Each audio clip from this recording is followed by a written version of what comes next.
Hello, everyone. Welcome back for another week of Growing with My Fellow Growers. I'm your host, Jack Greenstock, joined as always by an amazing panel. This week, we're going to do a little bit of chat Q&A, and then the second hour, we'll be opening it up to guests. So if you'd like to join, looking for people who maybe haven't been on the show before, but if you have, you're welcome as well.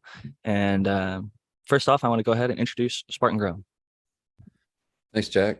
I'm Spartan Grown. You can find me on Instagram mostly, which is Spartan Grown, all one word, no spaces on Instagram. Or if you don't do Instagram or social media, you can shoot me an email at spartangrown@gmail.com. And I'm an organic gardener at heart, but I can help with synthetic gardening questions as well. So shoot me a question. I'll help you out. Make sure to tag them in the YouTube as well, because we're going to be answering those questions. Tag at Cheap Home Grow as well, so that it lights up with a little red box, and we'll copy and paste them over here into the Zoom chat. And that way we'll make sure to get to as many questions as possible this week. Last week, we had a little discussion ourselves and kind of ignored the chat. And this week, I really want to get back to the chat, answer as many questions as we can, and then highlight some gardens and maybe see some of those questions that need answering with showing off like a plant. And then we could describe what's going on with it. But next up, I want to pass it over to Matthew Gates. Yeah, hey everyone, this is Matthew Gates, Integrated Pest Management Specialist, but most of you probably already know that. Yeah, I'm excited to talk about all kinds of stuff. So if you have questions about pests or plant health, pest management or plant health, put them in the comments. Had some awesome content coming out lately, and very happy to see it and happy to have you back. Next up, we've got Noah the Grower. How's it going, everybody? Yeah, I'm Noah the Grower on Instagram, and been away for a couple weeks, but back and happy to get into it, everyone. Happy to have you. And so I guess we could just start off while we're waiting for a few questions to roll in and ask. I'll pass it back to you, Noah. What are you smoking on today? Are you token with us today? Oh yeah, I got some moon boots and some gelato, the two that I got in my jar right now.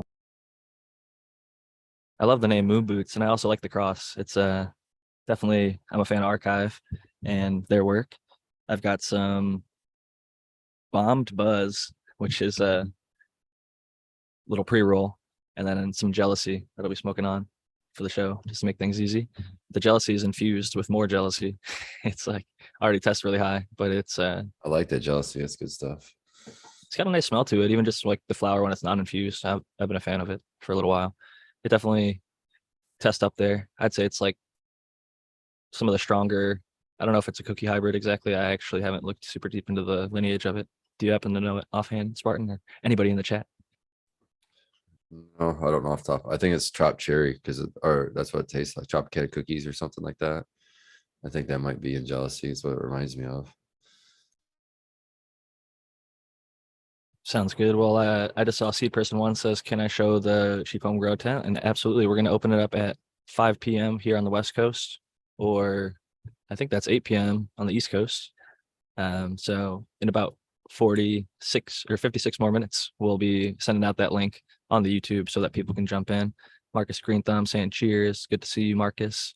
And Kurt Gerber, lots of good people, Real Red Hairs in the chat. Mostly people just saying hello, what's up? Chad Westport said he's here early. Rock on. Happy to see you, Chad. Really like the I think he's got something going like the Positive Grow Show. He's on a bunch of different shows, but I like the idea of keeping it positive. It's easy to delve into the negativity and get dragged into competition of this all, like people thinking their way is better, or their light is better, or their nutrient, whatever it is, style of growing is the best. And then they want to enforce that on everyone else, as opposed to just being happy with everyone having their own methods that work for them, which I still see from time to time. And I don't participate in it anymore. I used to get baited sometimes, It's easy. People would talk smack, and you're like, I've tried that other way that you're talking shit about, and it's actually works perfectly fine for me. I've had some dank ass bud from it, and yeah, I don't know. It's much more enjoyable to focus on the positive for sure. Let's see if we got any The questions. cross on the Jealousy was gelato and oh shit, now I forgot it. But it was gelato and sherbet, I think it was. Both good ones. Yeah. It's Sherbet BX1 and Gelato 41, and I'm a fan of Sherbet and Gelato. So I mean, it makes sense that I enjoy it generally. Gelato, I think, is actually really good. It's just got it's one of those that I would say when there's people that are like able to identify cannabis on blind smell, that'll be one of them. At least for me, it has been. I won't even know certain stuff has gelato in it, and I'll smell it and be like, oh, is that gelato or a gelato cross? And then sure enough, it's like a one, the parent is gelato. And same with like Gorilla Glue, Chem Dog. I feel like Sour Diesel is one of them. You could just really smell almost right away. But those are the ones that stand out for me that I know. Even just in the past, I've been handed a jar, smelled it, not even knowing, because a lot of stuff gets relabeled out here now, renamed and things like that. Like one cross away, or even that exact same strain, they'll sell it under like Calm, Cruise, whatever it is, like certain brands. And they'll like label it based on the effect, not the actual strain name. So then you can like look up. Yeah. Sometimes they don't even put it on the jar, but sometimes they'll put it in like parentheses, like this is what the actual strain is, like Gelato 41, but they'll call it like relax or sleep, whatever it is. It's like some of those like incense sticks, serene beach, calming forest. The power of suggestion is real, and so is the placebo effect. So I think it's smart for people, I guess, from a marketing perspective, if you can get people to think that something is going to occur, and then maybe they sell themselves on it, and then they enjoy that effect, and then they continue to buy that product.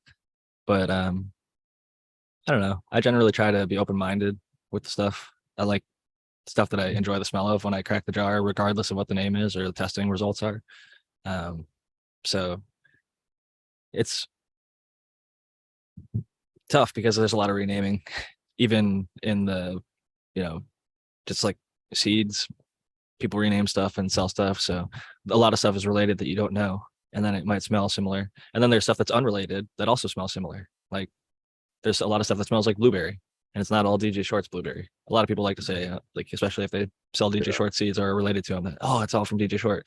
But there's this cut called Mother of Berries, and from all I can tell, it's from Maine, and it doesn't come from a DJ Short lineage. It's like a completely different structure, different plant, and people have had it for a long, long, long time. So it's a interesting proposition when people start to claim like, oh, I'm the inventor of X, Y, or Z flavor, smell, or whatever. I'm like, it's out there in nature.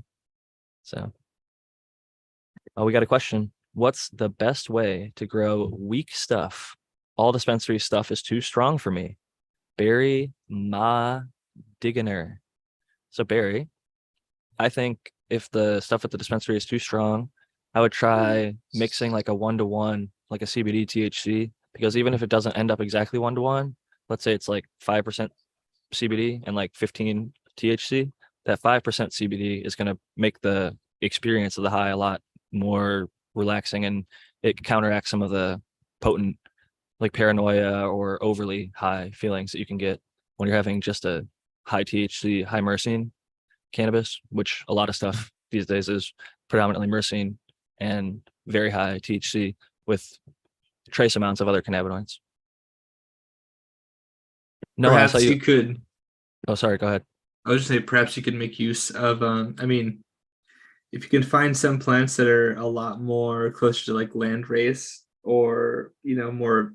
Some people say there are no wild cannabis out there, and I guess there's research to support that claim. But like that hasn't been untouched by humans, I guess, is what I'm trying to say. Because you can get cultivated plants, and the pollen moves a very great distance. And anyways, but humans are the ones that bred the cannabinoid content up, right? Like the ancestral cannabis wasn't like that. So something that's closer to that could be more your style in that way. Or even hemp. There's smokable hemp. A There lot of you go, people right? have just gone no THC, low. It has cannabinoids. There's CBD in there. There's a lot of benefits to that. And there's terpenes in a lot of it. You can get some like some stuff. I see people growing hemp indoor under grow lights, and it looks like just dank bud. So it does exist, but I think more often it's just field grown stuff. And I think making like a tincture or something. But if you want to smoke, you can mix that with high THC bud as well. So those are a few thoughts, I guess, for our question there. Do you have any thoughts on that, Spartan? You guys pretty much said, I mean, it's pretty much tied to genetics. So I don't think there's a way to grow it to make it less THC so much as there is just find a variety that has lower THC, that has a different mix. Maybe one of these 1-to-1 strains or even 2-to-1 strains, these ones that have more CBD than THC, even you could do 2-to-1 CBD to THC, and then your THC value is going to be so low that I don't think it's going to be too strong for you. But I would look at genetics instead of looking at it through how do I change the grow style to change it. I don't think that's as easy to do as it's just getting a cultivar or a strain that's going to come in at lower THC. I'd say that's great advice, because if you unintentionally, like, let's say you try and grow mids or try and grow a shitty plant, you might stress it out, and then it might produce a lot more cannabinoids. It might look terrible, but it might have like spike, like, and maybe even like THCV, which is like even like trippier or something. Like, you just don't want some unexpected result because you're like, oh, I grew it badly, so maybe it will not be so potent. It's not always the case. Like, I've seen some neglected bud turn out extremely potent. So it might not look great and you're not going to get as much of it, but I certainly, though, will suggest if you want the most potent bud, you should probably try and grow it as healthy as possible. I'm not saying like growing unhealthy plants is like the way to do it, but small amounts of stresses in particular times, like the Guelph study kind of looked at like late flower drought stressing. And I've talked about like lavender in the past, how they have the most expensive and best lavender comes from France, where there's late flower drought stresses and things like that are pretty common. And if you're looking for terpenes, which a lot of people have come to almost solely focus on, people will say like, what's the terp profile? Which is, I used to say it too. I think aromatic profile is more accurate though, because there's a lot of things that play role into the smell of cannabis. But it looks like we have another question, so I should stop rambling and we'll get on to answering the good people of the chat's questions. Randall Flag says, kind of simple question, but I need to know, for transplanting clones from 4-inch to 1 gals, is it better to water with CalMag or preload the soil with some dolomite / and or gypsum? Personally, I would rather condition the soil or medium that you're going into. You could even like pre-water it, and I like to wait till my 4-inch is like not all the way dry, but more on a little bit on the dry side, so it pops out of that thing real nice and easy.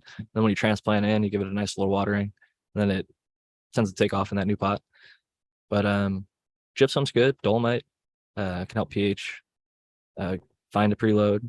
I think those are all good ideas. I don't think that, depending on how your plant is looking, if you feel like it needs CalMag for some reason, I think a lot of us have been taught to believe that any unhealthy plant will need CalMag, but really there could be pH issues. Maybe there's actually too much nutrient already in the soil, so it's locked out, so it's not able to get any nutrients, and giving it more CalMag might actually make the problem worse. So I would wonder why CalMag is the thought. It says, is it better to water with CalMag or preload soil? I would just try and give the soil not just dolomite and gypsum, but like everything, hopefully a big buffet. So it's going into, like, if you look at Spartan Grown's page, I recommend people this all the time, and I use your reamendment recipe with a little tweaks here and there. But basically what you're doing is charging up the soil before you're popping that plant in there, and then it kind of has as much of what it needs as you can get reasonably, without like just overdoing things for no reason. I think if sometimes when you overdo it, in my experience, it can actually throw off the taste a little bit, I think. So being reasonable with the dosages of remnants of our soil, I think, is important. And I guess I've been jibber jabbing for a while, so I'll pass it over to Spartan and see, what do you think about Randall Flag's question? Well, I think my first question I would have back is like, how are you planning on feeding these plants for the duration of the grow? Because if you're feeding organically, I would go towards the organic solution and lean towards the dolomite and gypsum to be in the soil that you're transplanting. But if you're feeding synthetically with cocoa or something, well, does it say soil? I don't see where it says soil. Oh, it says preload the soil. Preload soil mix. But with some still, dolomite. some soil is watered with synthetics, and so if you're feeding Most with soil is synthetic- soil-less anyway, so it could benefit from That's stuff like true. CalMag or any nutrient if it was done right.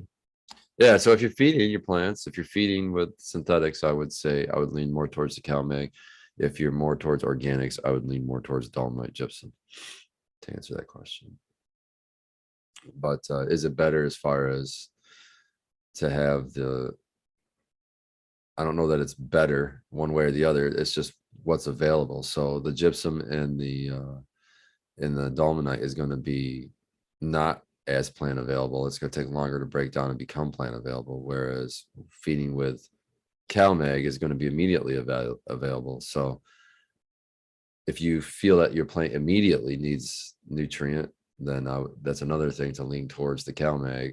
But if you just saying, "Oh, I'm up potting, so I just feel like it needs more food," but you don't, the plant's not showing sign of needing food, you could probably get away with a dolomite or gypsum because it's going to have time to break down. Personally, I feel like I agree with Jack that if I had to prefer one or the other, like Spartan says, you don't necessarily want to or need to look at it that way, but I would prefer to precondition the medium rather than water in, because again, you could test to make sure that everything's copacetic with the settings that you want. That being said, like, it does depend on the medium that you're even adding to, right? So maybe it doesn't need those things, but assuming that it does, yeah, I think that's a little bit more controlled. It's easier for you to like see if something goes wrong and also try to fix it before it happens.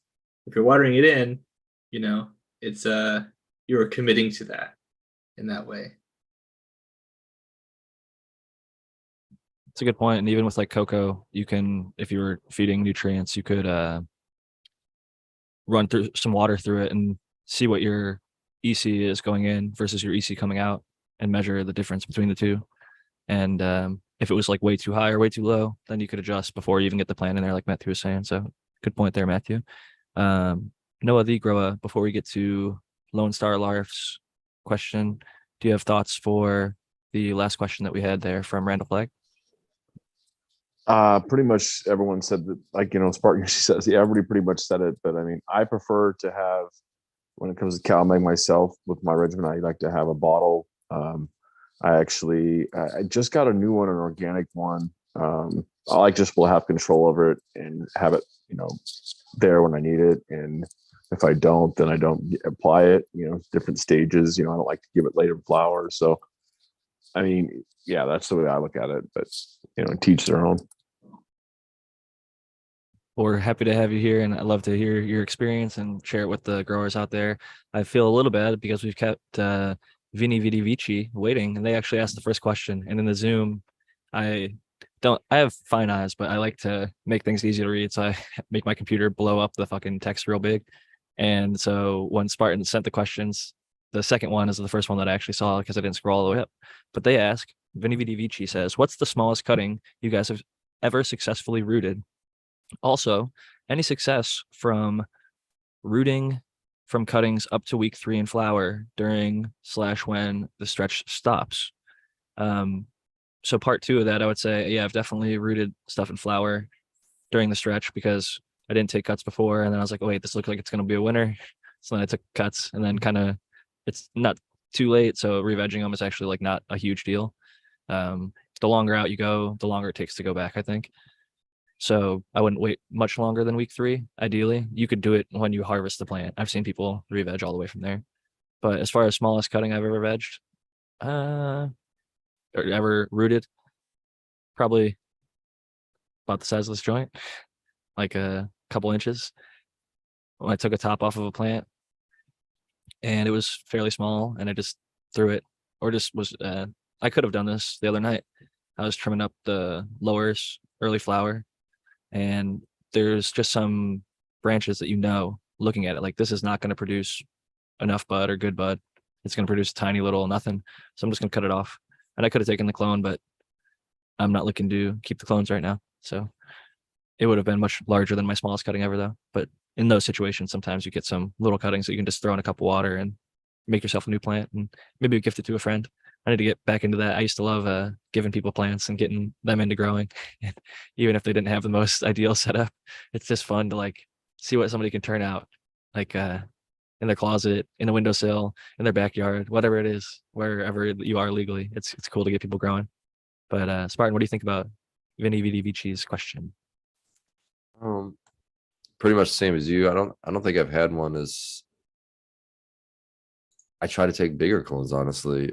Taking smaller clones is, I think, counterproductive. But if you have to take a small clone, yeah, maybe the size of a lighter, about that size is probably about the smallest I've taken. And I have taken them in flower. Part of his question about taking them in flower, I have taken them.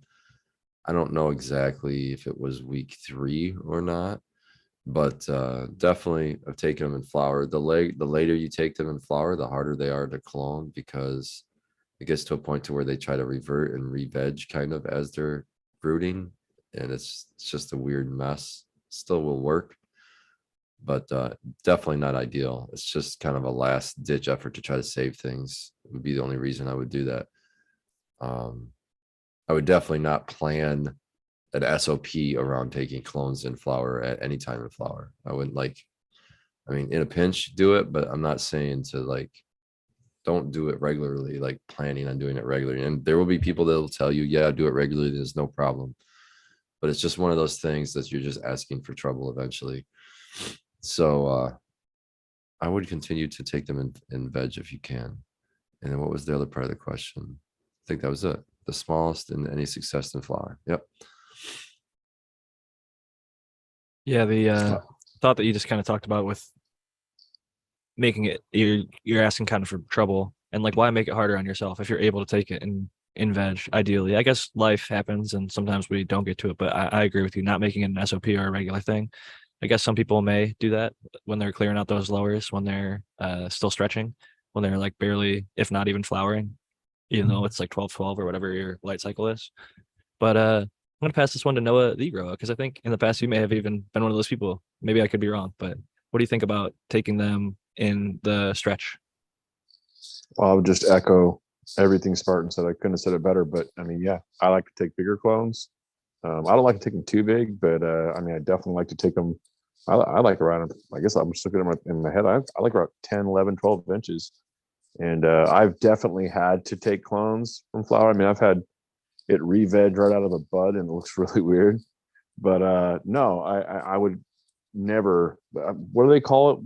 There's a term for it. Is it called super cropping or Monster crop? Monster crop. Yeah. Oh yeah. No, I definitely not. Like, I just I think it stresses it out. I think it's just, yeah, that's not for me. I definitely, if it's ideal to do it in the veg, and I like to try and do it if I'm doing it right. I like to do it 2 weeks before I flip. That way, I know if, hey, that, I took 3 clones for some crazy reason, they don't root. So maybe happen once in 12 years to me, then I'll just do it again. Because if I've done it a lot of times, I'll get lazy and I'll do it the day of the flip. And then that's when I'll run into problems. I took 2 clones because I got my cloner full and just put 2 in there. Oh, they didn't root right. So now I got to take it in flower. That's usually the scenario where I'll take clones from a flowering plant. But yeah. Great points. And Matthew, do you have any thoughts on that one? Well, Winnie Witty Weechi, I would say that I would agree with my friends here that a smaller clone, smaller cutting, generally not as good as a larger one. I probably wouldn't want to go. I would not even necessarily do a lighter size. I think that's pretty small, to be honest. But I think that you could make it work. Like Spartan says, very carefully. I would want to emphasize that point that like you could in a pinch, and I think it's possible to make that work. But I definitely wouldn't, make it the norm for all of the reasons that are already mentioned. And then just reading the question again. I think we actually covered everything. Yeah, I think taking so, in right? flower Yeah. and not taking too small. So I think we can not overdo that one, because we're going to open up the panel, and usually that turns into checking out people's gardens and not doing so much Q&A. So we got to Randall Flag and that other question right there. Now Lone Star Larf, or One Star Larf. I think it maybe is Lone Star Larf, but we only got the copied One Star Larf. But Spartan, I really appreciate you copying the questions because I'm smoking over here and Stone and trying to host and everything. It's tough to get to all of them. So you're doing a great job. Thank you very much for this. He says, Lone Star Larf says, you've talked about taking clones and flipping them to flower to sex. Would you use a topped clone? How big do they typically need to be? I'm gonna pass that to Spartan. I generally don't use a top clone, but I would. It doesn't affect me as far as that. And then how big, I just do a normal clone, like my normal size, whatever you know, what is that? About that tall, maybe. Just a good 6 inches. size, good size cutting. It's not even a clone at that point. It's just a cutting and I'm sticking it in water. I guess it becomes a clone once it roots, but yeah, I wouldn't mind if it was topped or not topped. And I would just want, in fact, I would probably take, if you're using it just for sex testing, I'd grab 2. You know what I mean? Who knows? One might die or have an embolism or something. You never know. Grab 2 cuttings. Or just not want to show its sex as quickly Yeah. as well. One Sometimes might, they yeah, don't one might present show super faster. clear. Absolutely. It's definitely a good option. I typically just sex test, but I do think that it's smart and possible. You've got the opportunity to do it. It's a money saver for sure. Sex testing is not cheap. So it's but it can save you money in other ways by the time and transplanting and medium and light and everything like that. But with this method, you're kind of, if you're able to use your first top and you're able to get that to show sex, then that'd be really a good money saver because that's about as early. I mean, you can use your first true leaf set for any of the programs out there that will do sex testing. There's several, so you could just look into it. But yeah, there's lots of options. And Noah, do you have any thoughts about that? Taking a flower to determine its sex, or taking a cutting to throw it in flower and determine sex? I've done it, but yeah, I mean, I've definitely done that. I've that was the old school way that I always did it back in the day when I was doing seeds. I would just take it, put it in there. Then if it was a male, then I just throw the cuttings away. But I mean, whatever works for you, you know what I mean. If you can afford to do a test, you want to do that. You got a way that works for you, just do it. Yeah, I definitely got sold on the convenience. But I guess it's not super convenient in some regard because you gotta, take stakes, put them in your soil, take cuttings, send them off, wait, things like that. So either one, you're investing time and energy into figuring it out, but it's worth figuring out because you don't want to seed your whole garden, obviously. And you want to figure out the amount of females you have, because I've told the story in the past, but I popped 15 seeds one time, and I think it was either 12 or 13 of them were male. And had I assumed it was going to be a 50-50, like 7 females or something, I would have grown them a lot differently, and I wouldn't have had any chance to fill up my space. So it's good to know exactly how many females you have when you're going in, whether you use the method of flipping it to flower with the cutting or sending off a sex test, or even just like some people will veg them all the way until they show pre-flower, which I think makes you veg for a long time. But if you're doing perpetual or something, it doesn't really matter. You can let them hang out and veg till they show. And sometimes those mature plants tend to really be vigorous when they get put into flower. With that said, Matthew, do you have any thoughts on that question?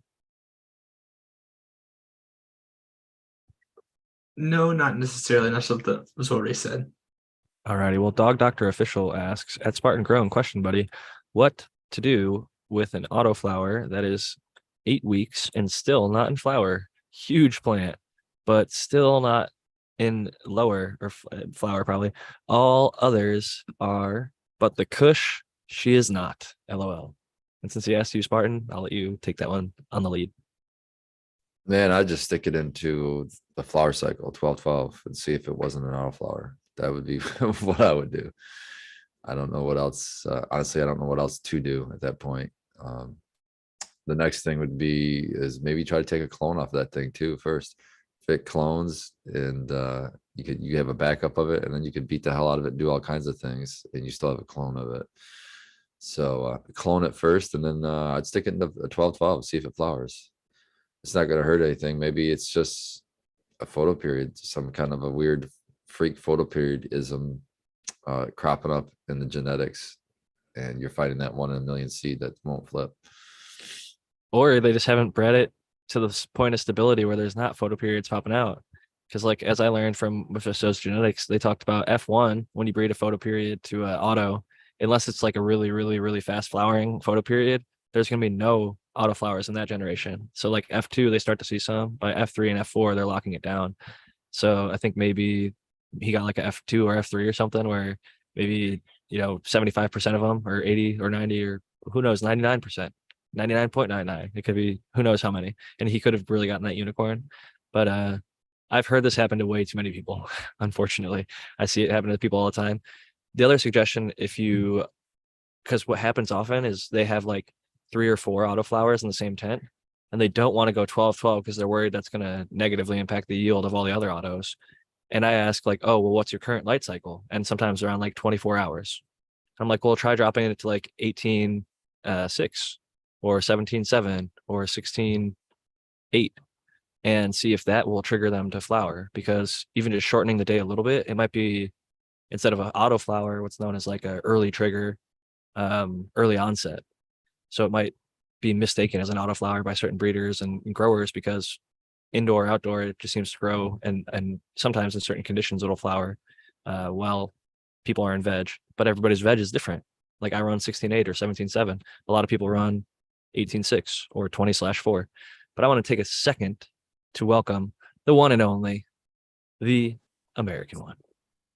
Hello, Jack panel and everyone in chat. I'm the American one on the YouTubes and the American one _with_Keens on the IGs. And it's always good to be here. And yeah, happy Sunday, everybody. We just been doing some Q&A, and Dog Doctor asked about, they have an autoflower that's 8 weeks in and still not in flower. Usually for people out there, they start to flower between like weeks 3 and 4 typically, from what I understand. I've never grown one myself, so I can't speak from firsthand experience, but I know a lot of people that grow them, and I've seen a lot of grows. And typically like by 21, 28 days, you're going to start to see signs of flowering. So 8 weeks is a pretty long time. But he says 8 weeks and still not in flower. Huge plant, but still not in flower. The others are all, but the Kush, she is not. LOL. What are your thoughts there, the American one? I don't have all that much experience with the autos either, but I would imagine that if he doesn't start seeing it flower soon, I would put it into a 12 and 12 cycle just to ensure it doesn't get out of control and definitely go into flower. Yeah, you know what? I don't even know. I would imagine even if they are autoflowers, if there's less light, I don't know. Did they trigger it? Does the light even trigger it? I guess it would, right? Well, that's what I would do anyway. That's kind of the same note Spartan was on. Noah, what are your thoughts there? I was taking a bong hit. I totally spaced right there. So he's got an auto flower 8 weeks in and it hasn't gone into flower. What would you do in that situation? That's what I thought. That's what I thought it was. That's what I would do too. What Spartan was saying. I mean, I would either just take a clone or flip it, but I would probably just flip it myself. Depending on how valuable I thought it was. But it seems like it could be kind of a mystery anyway. So you might as well just take a chance and flip it. So. Our buddy Kyle Breeder, he had a Pineapple Express auto that was supposed to be an auto that turned out to be a photo, but he kept it because it was like so strong smelling of pineapple that I think he ended up breeding with it in one later on with like autoflower projects. But it's interesting when you're expecting. That has to be such like a mind fuck for the grower. I've never grown an auto, so like when you're going in expecting, all right, I'm just gonna keep it on 18.6 or 28.4, whatever it is, and you're like, at some point it's gonna flower, right? And especially in like his case, he's done it many times before. He's got some growing alongside it and seeing them all do their thing, do that auto flower thing, and be photo period insensitive, just flowering regardless of that light cycle. But then you've got that one stubborn lady, and that it's a reminder to all of us. This is a plant. It's nature. Sometimes with genetics and things, it's messy. It doesn't always work out as we expect and plan. So you got to kind of just roll with the punches. And Matthew, I'm curious if you have any thoughts on the scoto period, photo period, insensitivity type stuff, and this question here. With Dog Doctor? Yeah, for the Dog Doctor. Yeah, it makes me wonder because there's some interesting research out there that we've talked about before, but I can't remember the report's name off the top of my head. But The there's Chinese some hemp interest. one, Yeah, it or might have been the one where I think one of it was like a hemp cultivar. It was like Ubi something. I can't remember, but it was like they were like experimenting with like blending the two photoperiod, scotoperiod sensitivities, and and sort of like in a way to sort of tell how it's like a multi-gene, so a multi-genetic effect, right? So, sometimes I don't know. I guess what I'm trying to say that's less abstract is that I wonder if some of these plants that are flowering or that are not flowering when they should, perhaps they have some sort of like influence there, and maybe they're not purely one or the other. it's a good point. Maybe there's like more than just light that's making it trigger or not trigger, or Yeah, essentially. it has maybe the genetic, maybe it's like a carrier of that trait, or it's just not expressing. Because like I was saying, if they're under 24 hours and zero darkness, some autoflowers are really true autoflowers and will go 24/0. Some of them require 20 on, 4 off. They need a little bit of dark period. And then a lot of people just run 18/6 because it's efficient, effective, whatever, it gets the job done. And I think if it was more on the borderline, dropping it down to like a 17/7, 16/8, just gradually kind of moving towards that 12/12 and then seeing if it would flip.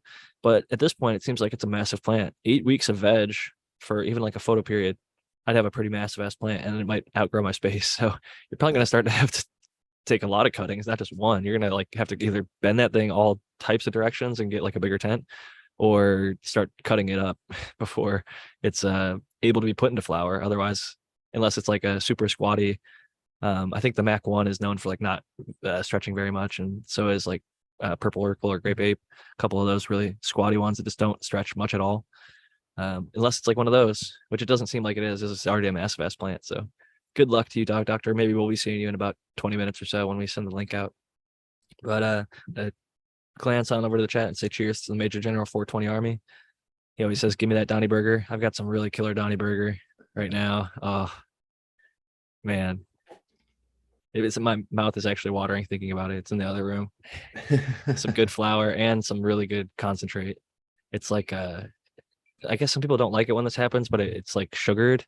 It's almost like looks like sugary little, and it initially wasn't like that. So I guess it's maybe not a great thing, but it's It's a lot easier to deal with. That's for yeah, sure. it's easier to handle. And man, it stinks. I put the two different concentrates in the same like sleeve, and one of them is like fairly sweet, and then the Donny Burger is like just funky and like loud. Yeah. And I was like worried. I was like, oh man, I know my nose is pretty good. I'll be able to figure them out. And thankfully, like they had different textures too. Like when I opened up both of them, I was like, oh, clearly this is the one that I put in the wrong sleeve or whatever. And yeah, that Donny Burger is just really funky. Whenever I see Major General 420 Army, he used to always say that whenever he'd see me, he'd say, "Jack, give me that Donny Burger." He's in Canada though, which is like not to get Not easy. political, but man, they're like really hardcore on anything, microbes, seeds, like anything going up into their country. They are not really trying to have it. So I wish I could share this from Donny Burger with you, but every single, even like my Velvet Punch, I had a bunch of seed packs that I tried to send to Canada for testers. All of them got intercepted. I think it was like 10 or 15 packs. Like such a bummer, dude. I even tried like lots of stealth methods and international stamps and stuff like that. Fucking 100%. They've got some real, they're definitely looking through your stuff in your mail there. That's coming in internationally. I'll say that. Damn. Yeah, Collective I've had Mary a couple Jane. people. I've had a couple people reach out to me asking for seeds from in Canada, and I was like, man, I don't know how to get them to you. Collective Mary Jane asks, who has Donny Burger seeds? The best way to find it is you go to Skunk House Genetics Instagram, and then they have a list of seed banks that carry their stuff, and occasionally they'll restock. I will say it's an older cross for them now, and they are kind of the type of breeder that moves down the line. So like now they have like Tickle Burger, Triple Burger, like Yeah. all sorts of burger crosses. It is really like their thing. Like the burger is like their big selling point. And Donnie is one of my favorite, but the Han Solo is good. The triple burger that I've seen is amazing. And so I definitely am just a big fan of Skunk House. He's the one who, those who don't know, it found the GMO cutting from the Mamiko seeds, garlic cookies, and they named it GMO because it was especially like kind of out there. You know, it wasn't your thing that was expected in that seed pack. I just saw a post, like I think it was Poetry of Plants, talking about who should name the cutting, the breeder or the grower.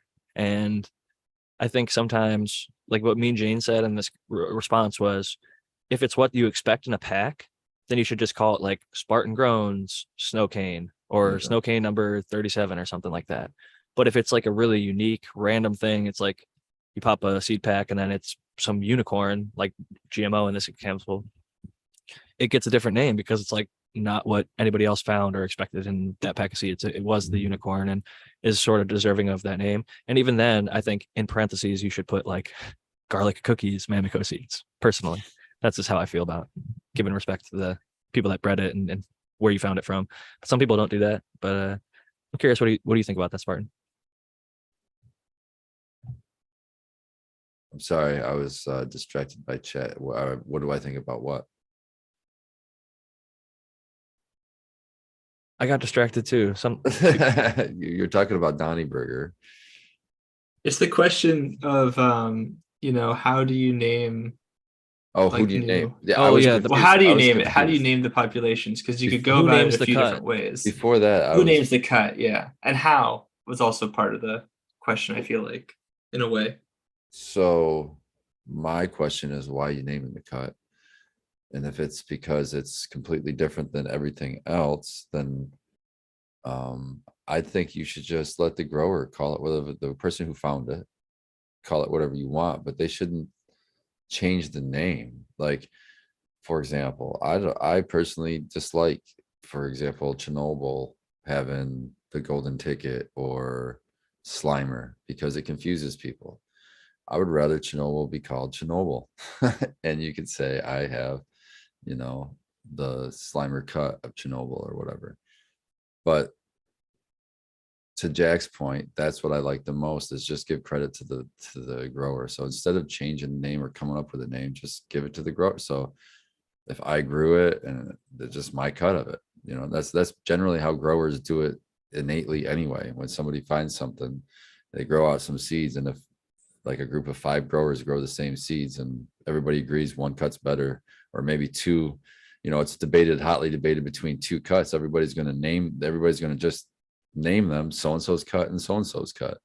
It's just natural. So I think that's probably the best way to do it, instead of Like trying to Tiki come up with a Madman has a name. bunch of breeder cuts that are just other people's gear that he hunted and selected a really killer cut. And a lot of people agree, like within his circles that he shares them, that he picks really fire shit.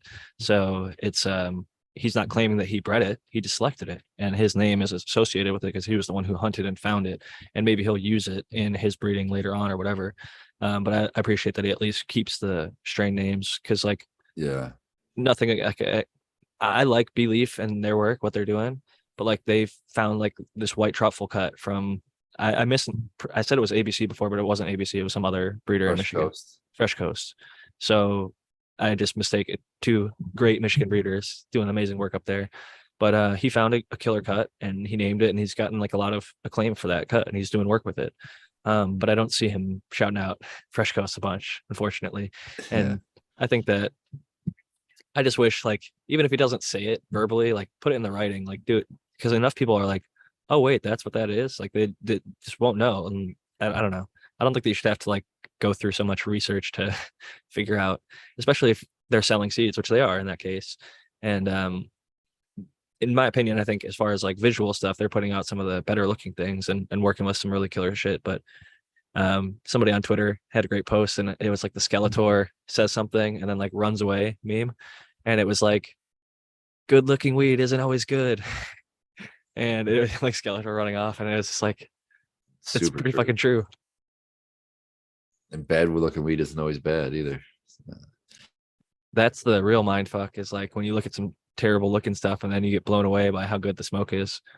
I Yeah, was that was talking, something that I wanted to say something. That's something last time when we were speaking last week, I was bringing up the context of like we were discussing how things get better or worse over time with the plants. And I brought up that like 20, 30 years ago or more, what people were putting on high times or whatever, it looks very different. In some ways, people would say that it looks bad, in comparison to nowadays. But that doesn't necessarily mean that it was bad. It's just that our expectations change. And I think that's kind of what you're saying here, right? Somewhat. It can still be good. yeah, sometimes it's very good. And looks are definitely not everything. Looks are just like a Exactly. tiny part of the equation. Some people really care a lot more about looks than others. Some markets, it matters a lot more. Because if you do have to like sell the product, but for us, we're just growing for ourselves. So like the looks don't really matter that much. And I was talking with Eagle last night about how one of my favorite cuts my buddy grows is I think it's a sour cross and sour headband. And it is really, really like open bud, like kind of open calyx structure and kind of foxtaily and not pretty at all. It's just like light green, kind of sugary and frosty, but definitely not the first one you'd pick out of 6 or 10 bags that he's got available. But when you smoke it, it is so fucking good. It tastes great and it's so potent. It's just like I every time I'm with him, when we exchange flower, that's the one that I'm like getting the most of because it's just so fucking good and it's ugly. Some of the ugliest shit. I would never even post a picture of it, but it smokes so fucking good. So I've had my expectations shattered on the whole bag of people, as much as like high times makes like the good looking bud seem like it's the best thing because that's what they show the most of. And on the medium like Instagram, you can't smell it and you can't smoke it. So what else is there really? Is bag appeal. It's got to be frosty and purple and like a tight nug. And that's what most people are trying to grow to posts for social media more so. I think sometimes then they're trying to build a brand, I guess. And social media is a great way of doing that. But I think if you just try and pick the most fire shit, then you can, overcome the rest of the people that are just picking for that bag appeal because that really isn't everything.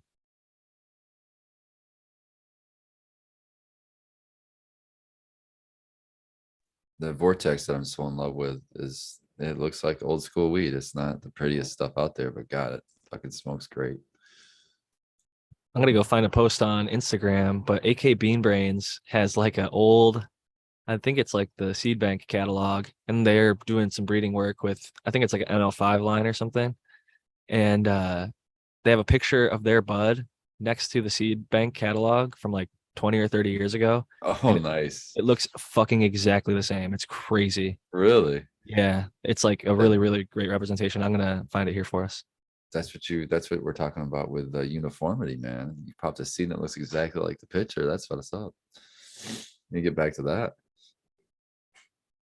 That might have been a Todd McCormick post I saw too. He had a picture of the old seed catalog and a picture of a plant that looked almost identical. It's here. I just found it. AK Bean Brains. Okay, cool. I'll see if I can find the other one I was speaking of. Share screen.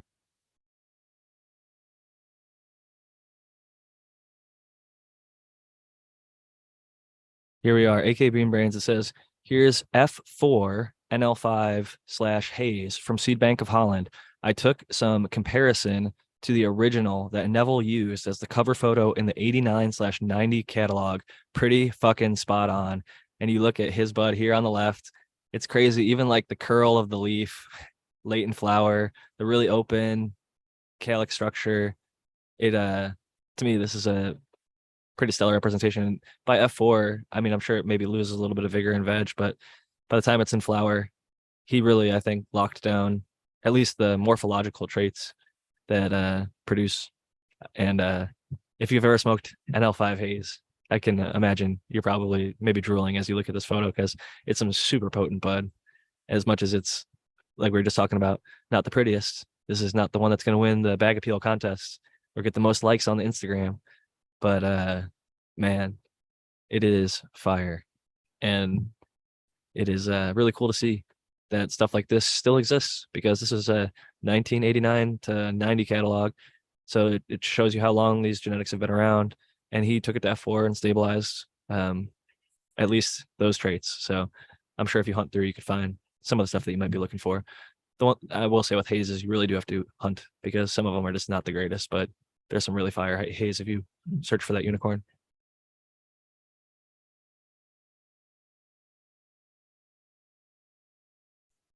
Northern Light Haze. I wonder what that hits like. I guess a pretty good hybrid.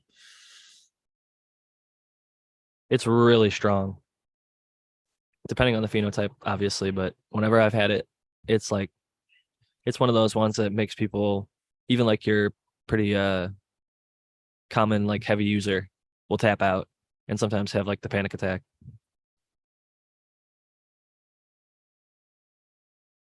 I can't remember. I think it was Canna Queen or something, but I think somebody like shit their pants or something when they smoked one of these NL5 haze crosses. They got so high, which is not probably the best advertisement for it. I was gonna say that's not a selling point. Damn. No, it's not. This will make you shit your pants. Pass. It's like in Grandma's Boy. Like, I don't know if you've seen that movie. Like, they had all this like weed that would fucking, you'd smoke it, you get so high, and they'd call it like the Frankenstein because he'd fucking make you walk around like Frankenstein or whatever. And I don't know, maybe one of them was you get so high you shit yourself, but yeah, definitely not ideal unless maybe you have constipation and that's what you're looking for, and not on yourself, but ideally in a restroom. But yeah, Tao, have you been able to hunt down the post you were talking of? Maybe you're thinking of the same thing, or maybe it's just tough to find because Instagram's definitely not the best as far as like, No, I can't. so hard to it find yet. shit. I think it might have been a story or something that wasn't, forever. But yeah, I can't find Yeah. it. It's all good. It in my mind it actually looked more similar to the photo. I'd say it was still pretty solid, but when I remembered it, I was like, oh man, they look so fucking similar. But I'd still say it's 80-90% there. But I was like, I really thought when I saw it on my phone, I was like, man, that looks like a carbon copy. But seeing it on like a big screen, I could see the little details where it's different, but still pretty damn impressive as far as the structure and the leaf and everything. And I'm just a fan of AK boomerangs. Tao, you've done some work with the blueberry, right? Yeah. So what do you think That of? blueberry is really a really good specimen. And I've tried other ones from him that I should have saved some cuts of. I grew out the TKNL5 haze, and that was really incredible too. Yeah, he's all solid. I would say he's solid 100%. And the chocolate tie I grew from him was killer too. But it just wasn't as chocolatey as I was hoping. That's all. You got to try that Malawi cob or whatever cure style. See if you can bring out some different flavors with that. That's a good idea. Maybe I will try that. Yeah. And I think Canna Queen actually, funny enough, now that you said that, the TKNL5 haze is actually, I think, the one that she said got somebody so high that they either almost shit themselves or something like that. But they're just like really fucked up. And again, probably not the best selling point, but some people look for stuff that's super high. And it doesn't do that to everybody. Maybe the less initiated. Like yeah, actually AK Bean Brains was the one that told that story first on that podcast. That's what it is. So yeah. And that is the strain TKNL5 is. And she bred that into something of hers that she was warning people. I've got some stuff for her. I won a contest on Instagram a long time ago. She's like, guess how many seeds there were? And I was like 5 off. It was like, I guess 345 and it was like 350. And I was actually counting seeds at the time that she was doing it. So like I had literally been like, I use a little tweezer set so that I don't get like my oils and if my hands are like sweaty or whatever, I don't want to get any moisture on the seed.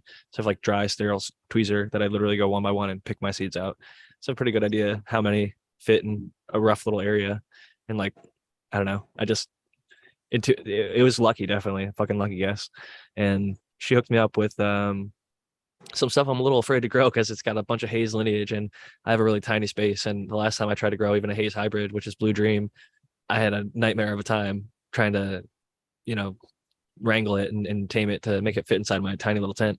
So it just wants to stretch and stretch and stretch. Like we're talking 4 times plus the veg height or more. And I think that some of her stuff is like that too, with like these hazes. I can't remember exactly what it was. I posted it on my Instagram, so I guess I can pull it up. Whenever somebody blesses me with seeds, I always like to thank them publicly, show that appreciation, that gratefulness. And I've been very fortunate to get seeds from a lot of really cool people. She sent some cool stickers too.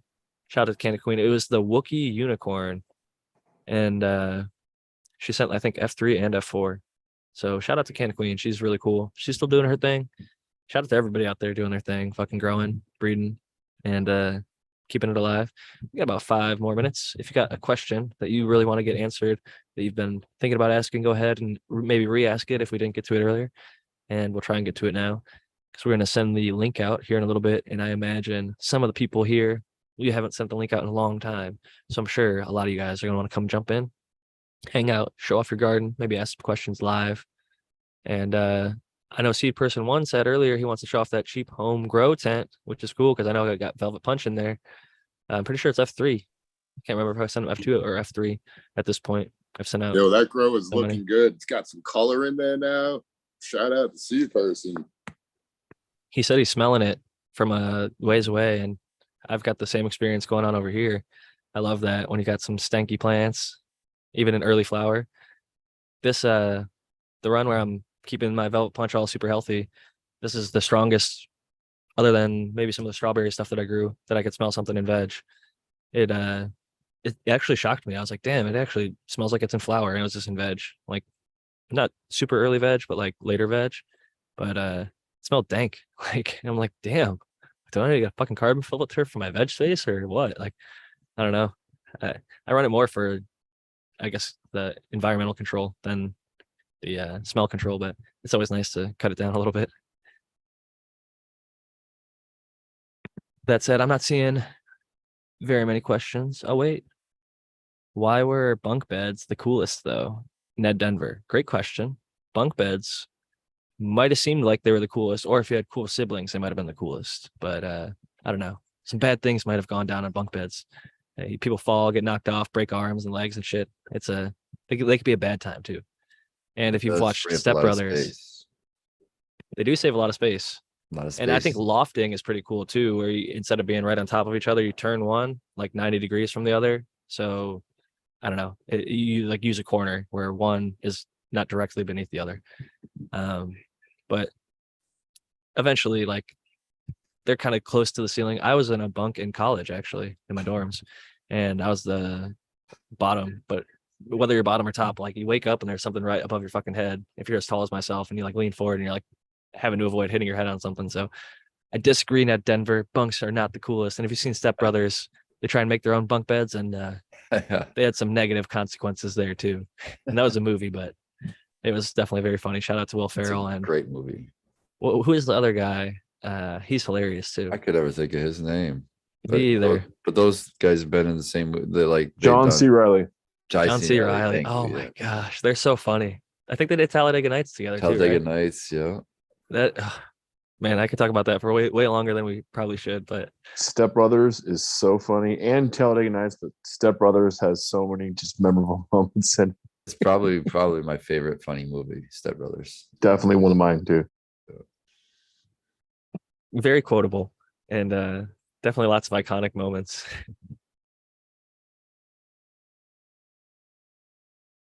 Alrighty, I'm gonna go find the link and then get that sent out to the people. So if you are out there, this will stream live to YouTube and then be posted onto the podcast platforms afterwards. Just so you know, if you're new and don't already know that, you're gonna have to download Zoom if you don't already have it, and make sure that your Zoom name reflects your Instagram name or your YouTube account that you comment with regularly. Otherwise, we will not be willing to let you into the room. If it's just a stranger that says like iPhone, or if it says your common name that you use on your driver's license, then we don't want to have you accidentally or intentionally dox yourself. So just keep that in mind as we are sharing this link, that all those things do come into play.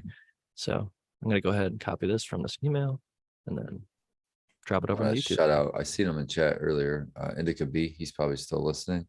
But he came out a little while ago. I don't know, last week I think it was, and dropped off some samples that he had grown, and the real standouts were Trop Cherry, which I love Trop Cherry anyway, but he did a really good job on it.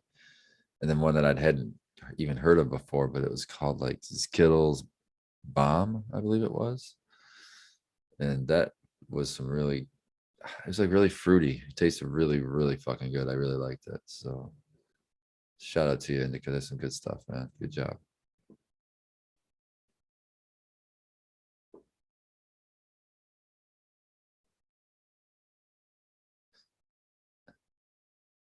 I guess. All right. Well, while we got some downtime, I'm gonna just turn on my camera and show you guys my autos again. It's getting close now. I think by the end of next week, I might be taking this one down. It's I just realized that I was using my Jack Greenstock account and not the Cheap Home Grow account, so I wasn't seeing any of the people that were tagging at Cheap Home Grow. So I apologize. That was probably not the best hosting ability there. Spotlight for everyone. Hemp with GG's jumping in, but we're gonna show off some Tao's autos and the 5-gallon buckets. Single topped, Yeah, man. tied down, I'm- looking good. You're getting towards the end. Couple frosty. You got a gassy auto on the right, and what's the one on the left? Gelato 41 auto gifted by Iceni is the one on the left there, and that one's still. It's starting to get closer. It looks like a lot more red hairs than the last time. Oh But yeah. this one is like there's only a couple white hairs left. The last time I looked, there was a lot of still a lot of clear trichomes, a bunch of cloudy. She's getting there. Yeah.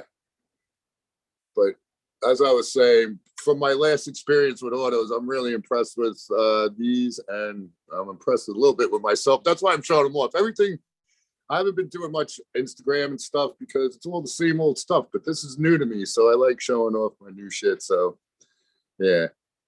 Thanks and shout out to Marcus Green Thumb, who gifted me this one from Gem Seeker Genetics. Yeah, Gassy Auto is his name. And yeah, Gelato 41 Auto from Iceni. And it's like So thank you, guys. GASSI is how they spell Yep. gassy. Yep, exactly. So Does yeah. anybody know D grows some boof? Because that's a name that I am not familiar with, but I want to Yes. welcome in Hemp with GG. Yeah, he's okay. Yeah, Okay. he's good. I know him for sure. Thank you for having me up, by the way. Welcome in. I'm gonna go to This is just a- gallery. Just a 5x5. It's 15 days, so we'll call it 2 weeks, just to, one day more than 2 weeks into flower, but things are looking good in here for sure. Dude, that's beautiful. That's lush. Full canopy. Yeah. Nice and green. Nice Great stacking start. foliage happening. It's looking good. Yeah, then we have a 4x4 over here with 4 plants. That's only like 6 days into flower, where this is 2 weeks, but it's the start of what veg can be boring, but this is the start. It's getting there. You can see Yeah, the bro, I like- stretcher over there. Yeah, She's I like your stretched like a canopy. Though. You're map. doing pretty good. You're doing pretty good controlling that canopy though. It's pretty nice and straight. And well Yeah. filled out. I mean, there's a Are lot of those plants. all the same Pretty seed even. or a clone? These are different strains. There's 2 different strains in here. There's a Dosido and an Acapulco Gold. But anybody who watches my channel definitely knows I'm addicted to even canopies. It's like an obsession of Yes. mine.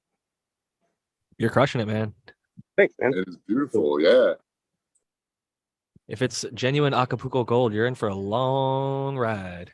Yeah, I've grown Acapulco from Barney Farms. That's who it's from. I actually have a 2x2 in the other room, but if I go there, I'll lose signal. It's a collaboration I'm doing with Dr. MJ Coco with one of the lighting companies he works for. And we're trying some apple fritters from Kyle Cushman. So that'll be an interesting one to do. Nice. I will say Barney's doesn't use a pure Acapulco Gold. It's a hybrid. So it finishes Oh, in a lot yeah. more reasonable time and it doesn't stretch nearly as much. So you're not Good to going to know. have to worry about the 16-week to 20-week Mhm. finisher. That's like 20 feet tall. Okay. I do notice that I am having 2 different kind of phenotypes of the Acapulcos. There's one in that back right there that just has so much bigger leaves than everybody else. I don't know if I can get to one, but here's an all right one. There's some large fans there compared to other Acapulcos next to it. Yep. Like, Alrighty. that's a massive difference. Huge difference as far as the thickness of the blade of the leaf. Mhm. We've got D's Grow Some Boof. I have not met you before, but everybody vouched for you. So you've got good, you got a lot of good Jack? people. Not that maybe I met you and I don't remember because I have terrible memory. I had a Lots of previous concussions. name like a year ago. So I know you. I know Spartan from like Eagle and Michigan Bros and stuff, and I'm always lurking. I'm a big fan. Thanks for giving me the chance. I figure say hello, show my garden. I'm learning to not grow booth. I'm pretty new. I started growing autos, so I learned different lessons, and I've been trying to unlearn them. And these are I made these seeds. They are half sisters with the same father. And we are January 20th or 22nd will be day 60. So Are these this autoflowers or is, photo period? these are photos. Okay. They look great. Thank Lots you. of bud Thank you. sites, chunky buds. It looks like you're gonna have yourself a nice little harvest here. Working on it. The previous one, these are my second run with these seeds that I made. The first one, my biggest plant was like an ounce dried. So that's where the booth comes from. And I think I'm going to beat them on this one. What size pots are you in? These are 3. Okay, is this 3 soil? gallons. It is peat, yes. So maybe a suggestion if you're trying to bump up the yield a little bit, maybe if you could fit 5 gallons in there. I just tend to notice if you give them a little bit more root space with soil, it gives your potential a little bit higher to go up. Or if you haven't already tried it, I really love earth boxes or city pickers. They're like a sub-irrigated pot, and with soil, it's the best growth that I've ever had. And I've grown with cocoa, and they grow at like similar speeds and similar yields, which blew me away because I used to have a lot slower growth in earlier stages of veg or flower, but I tend to find that really helps them keep up. Well, I ended up sticking the 4 in here because they were kind of poor and I'm learning. So I'd like to be able to grow big enough plants to put into larger pots and maybe just fill the 2x4 with 2 plants. So that being said, I have these over here. It's in a 2 gallon. There's one over here and one over here. There's a bunch of other stuff, but I'm thinking of putting those into 5 or 7 gallons when I move them over and give them a couple weeks before flipping the flower. Nice. So, Have you ever tried, it looks like maybe from the top I saw maybe there's rice hulls on some, or do you use any sort of like mulch or top? no Cover? mulch. I have there's perlite and I add extra hydroton to get more aeration from just prevent it from compacting so much by the end of the grow. That's my thought on it. So it's perlite and hydroton. It's Definitely called important. Stepwell Super Soil. It's a Canadian. It's kind of like a craft version, I guess, of Ocean Forest. It's got all that shit in it. I see a lot of people use it. I think it's pretty quality stuff, I think, for the most part. Yeah, they're local. They're like 15 minutes away from me. Hey, that's cool, man. Support local, and it seems like they have a pretty decent product. I've seen a lot of people grow some fire in there. The 2 things I would suggest is maybe a little bit larger pots, and then some sort of mulch or top dress, and then I guess 3 being some trying like an earth box, because your 2x4 I think would fit one really well, at least on the half. It might be too big. Yeah. Maybe a city picker, like 2 of them could fit in there. You could do 1 city picker versus like 2 pots, and then it really shows you when you do it side by side how much healthier the plants can be and how much faster they can grow, I think. But yeah, I bought my niece an earth box to grow some vegetables outside last summer. So that was kind of cool. how'd it work? Pretty good. They're very amateur growers, and I started some stuff here and went there, and I couldn't keep up. They were super impressed with the earth box and what happened, but they ended up killing other stuff. There were pots in like black pots, and I think the roots cooked and stuff, but the earth box did well. And that's a good, I guess, if they can at least get something to go. And Canada is pretty difficult to grow in as far as environment goes, depending on where you're at and the season and things like that. But I'd say you've got a pretty nice harvest here coming, and it's always important to just keep learning and keep trying to get better next grow, and we can always improve. and we get more and more each time and better each time. And if we don't, then we learn something, or at least we try to. So We're trying hard. Thank you for letting me come up and see you guys. And it looks like lots of people on the show, and I don't want to stop it. And hope to see you again soon. Thanks no worries. for Hey, you're more than letting me welcome to come just up. hang out if you just want to hang in the background and stick around and chat. Seed Sure. person, I Sounds know Yeah, good. it earlier. looks I really looks think that good, next G. grows, the next grow is gonna be Thanks, good, Tal. bigger for you because you're gonna go in bigger pots, like Jack said, and I think that's really gonna be what you need. You just need a bigger battery to pull from, so a bigger pot Yeah. is what's gonna get you there. Thank you, Spartan. I'm gonna try. I I do gotta get Absolutely. to, I gotta get to some dinner, but thank you again for letting me come up. You guys can find me pretty much anywhere just by typing in him for GG. Awesome, man. Thank you for coming. It's great seeing you. Always for a having good me. vibe. I love you. And your garden looks Love your great. content. Peace out, Hemp with GG. Great grow. Have a Okay, good night. good. I'm gonna go The, back uh, to chat. Good I'll seeing you have again, my mic on. I'll try to The be quiet. the thing I was gonna say is, even if it doesn't look perfect or if you don't fill out the entire canopy, like growing your own, you're gonna have some fire at the end of it, and it's something to be proud of. And growing your own is better than not growing at all. And you're killing it, man. And coming up to show it off and be part of the community. I really appreciate you being here. And Thank next you. up, I'm gonna go ahead and spotlight the Seed Person 1 and check out some of the Growing with My Fellow Growers tent. Hi guys, Hey, how's it going? Looks this good. is, thank you. This was, I learned all this stuff from you guys, so I think we're in the home stretch now. This is the Velvet Punch right here. How many weeks are you in? Shit, we're just up on 6, I wanna say. It's day 57, day 55. I don't have my notes in front of me. It's on my grow journal on Go for Cannabis. And there's the Amy Aces back here. We got Snow Cane back here. That one looks beautiful and it smells incredible. And that one's Dude, those steak and are some veg too. fat chunks right there. Good work, Right? Spartan. Yeah. Hey, I And, only selected It's half. the of Velvet that. Punch. 2020 did all that. here's He the tagged up New with a England real Rock breeder. Candy. Somebody who knows what they're doing. Yeah, right. No, Spartan, I'm excited to see what you get on those vortex seeds, man. Me too, man. Thanks. They I'll all say the That's the Velvet ground Punch of my fellow for- growers. For anyone growing the Sorry, Velvet go ahead. Punch, Velvet Punch is like a 9-weeker, 63 days.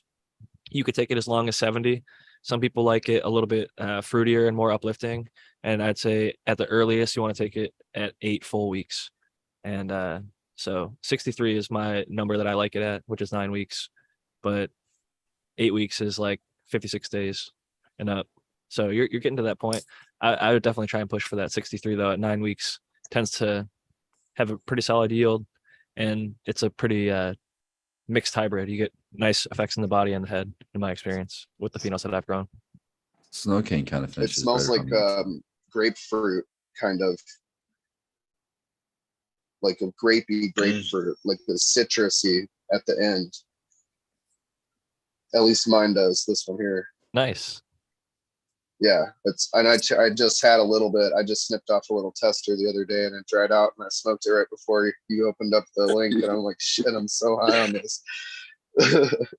good Then I got work, the Earth Seed Box. Person. They all look awesome, dude. Yeah, you're crushing it. That tent's Thank full. you. Thank you. I appreciate your kind words. Yeah, it was all inspired by y'all. And then this was Spartan's inspiration too. He got me on this. So Yeah, this man, I'm telling you, you're gonna love that thing.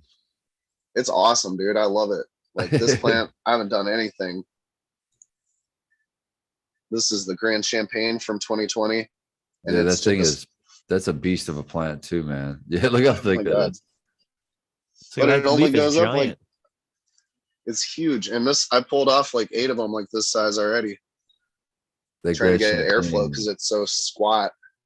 yeah, that Grand Champagne is a beast of a plant. It's gonna have those really big, thick stalks and stems with the hole in them. They just grow so fast. That's cool. I love it. I got the white fire cookies back here from Mamiko. We were talking about them earlier. Nice. Yeah, that's Yep. where the GMO came from. Not that cross, but that breeder. Cool. Was it the cookies like strain itself, or just that It was, Garlic cookies, I uh, think. garlic GMO. cookies. Garlic It was cookies? Yeah, Okay. GMO's a pheno of garlic cookies. Yeah. Okay, cool. Mamiko has some fire Yeah. stuff though. Shout out to them. I'm excited for this too. I'm gonna put it in a 10-gallon and do same soil, the Stonington blend, and then flower good it in the stuff. other tent. Yeah. How are you I'm switching liking over to organic? the city picker with do you have the little down tube in there where you Yep, pour the yep. water in? Oh nice. Yeah, it's awesome. And actually, I got this sage growing right here. And if you look down the tube, I don't think you can see it on here, but you can see the roots from it just kind of chilling. Dude, that sage is so lush. It looked like a fake plant. At first when you like zoomed in, I thought it was like a prop around your thing. I was thinking I'm gonna grow these herbs out, then I'm gonna take all the stems from the other tent and turn it into a mulch and just smash everything down, get some worms and throw them in there. Not a bad idea. I think Spartan does a similar. He's got the stems on top of his. Oh, there's the cat. Star of the show. Yeah, he likes to show up. Yeah, but I don't want to take up any more of your time. I know there's other people on here, so Hey, we thanks for letting me appreciate show you. off. Yeah, looks thanks for coming great. showing it, man. That's awesome. Looking great, buddy. I always appreciate when Thank you. people show off their garden, and it's cool to see that you got the autos, you got your veg tent area, and then you got the growing with my fellow grower photo period tent there too. It looks like it's gonna be a good fucking yield out of that tent, man. I hope so. All right, I'm gonna hop off here. I'll be in chat. Thanks, guys. Have a good one. Great seeing you. Next up, I think I'll Thank you. You spotlight. too. I think it was Okie Grower who jumped in next. What's up, Okie Grower? You got the spotlight now. If you want to unmute yourself and tell us what we're looking at. A whole lot going on in here. Bunch of lights. How's bunch it of going? lamps. Can you hear me good? Yeah, Oh, yeah, yeah. big stuff, man. Looking nice. Yeah, we got it's a jelly glue from Miss Jill. About week or day 16. That's a fun time. And over here we got the Hindu root beer. Are From those Kyle. what That's lights? Kyle's. Damn, Yeah. reaching for the Stretchy. stars on that one, huh? Yeah. Yeah, that one's stretched. So I got two of the Hindu root beer. Hold on, so I gotta fix this thing just fell. Sorry. Well, that's one Hindu root beer. And then the other one, a little squat one back here. And they were put in Two at the same completely time? different phenos. Yeah, Yeah. same time. Two completely different phenos. Oh no, I'm gonna have to stretch across here. I don't know if you guys can see that. Yeah. There's some hunting in that cross, I guess. It looks like the Yeah. middle between the two would have been perfect, huh? Yeah, I wish I would have put the small one in the front too. Would have helped a little bit. Right. I hate You it got to when I cross do them onto that. each other. Yeah, reverse one of those. Yeah. That looks like it's going to be killer, though. Yeah, look. Got two girls and one sip. That's how I do it too. I think 2 and 1 is that's as much as I could get away with. I tried 3, but I Oh, did shit, you 3 got 4 here. on that one. There Oh, was 3. 4, but that one was a male. So it got So- cut out. The 3 jellies and 2 Hindu rupia thingies. Yep. 3 Okay. jelly glue. And then the 2 Hindu root beer from Kyle from Pure Breeding. Got look how big got- these plants are, man. The sips fucking kill it. Yeah, every in the time. sips. I mean, I'm about 5'9", and these are as tall as I am. Jeez, man. Big ass plants. What is the size of the pot? It looks like you set it on top when you transplant it. Is it like a solo or They're like, like, a one? they're like a quarter gallon, probably. And are they bottomless? Yeah, I cut the bottom out. Yeah, Nice. and you can see that one's That stalk's big Damn. on that one. Damn, that dog is That's thick. thick as fuck. Yeah, see, I started them in the little, see the root plug or the little plug it was in? It's blasting out Yeah. that plug. Blasting out. I need to get some mulch in here. One thing I've been wanting to get is a mulch layer. So I know this might sound a little janky, but it's cheap home grow. And in California, Yeah. they charge you 10 cents a bag for plastic shopping bags. And that was to make it so people stop littering plastic bags or whatever. But in doing that, you got a Yeah. little thicker shopping bag. And I don't think they even need the thick ones, but like it's something that most people have if you don't already use reusable bags. And I cut them up and I just tape them down as my, because it used to come with like a shower cap. And instead of rebuying the shower caps, I'm like, well, it's basically just like a plastic type, cover. And as long as Yeah. it's provided cover from the wind and the sun or the light, I guess, if it's indoor, and it allows the moisture to wick up better. Like you can see on the plastic, the water beating up. Like when you water it from the bottom, it wicks all the way up the sides, but it also evenly kind of goes throughout the top. Like I'll peel it back sometime and there's like mycelium layers growing all the way across the top. And you can see that it's really doing its job. But even without it, I mean, shit, these plants are huge. How much bigger do you really need? Yeah. Eh? I noticed exactly what you were saying. Whenever the first time I used them, I used the shower caps that came with them. And definitely tell a lot more fungal and mycelium growth on the top of the soil than you do without them. So yeah, putting the plastic bags over top of this guy, that's a good idea. That's a good cheap home grow idea. I thought about buying those plastic things and I was like, fuck that. I'm not paying for more plastic. And the other Yeah. tip is go Spartan grown style. You could start taking your stalks and at harvest, instead of throwing out your stalks, just let them dry and then use those and top Yeah. dress that like a straw. Yeah, I have a whole bunch in paper bags in the garage. I need to just go chop all them up, put them on top of it. Yeah, that's probably even better, honestly. Don't even involve the plastic. I'm just trying to Yeah. make use of stuff that I already had. Like if I can give it a second use or third use, then better than it just going into a dump somewhere. It's looking really good though.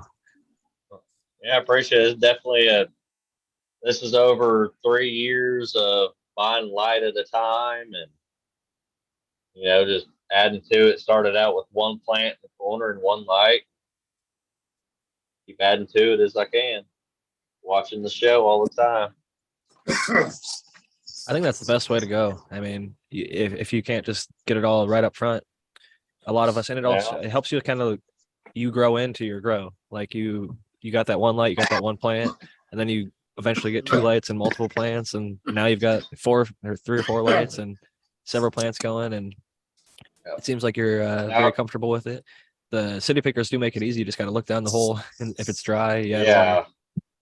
So easy. And I used 10 gallons before I switched to the city pickers, just, regular 10-gallon fabric pots, and could never get the growth I do with the sips. Not even close.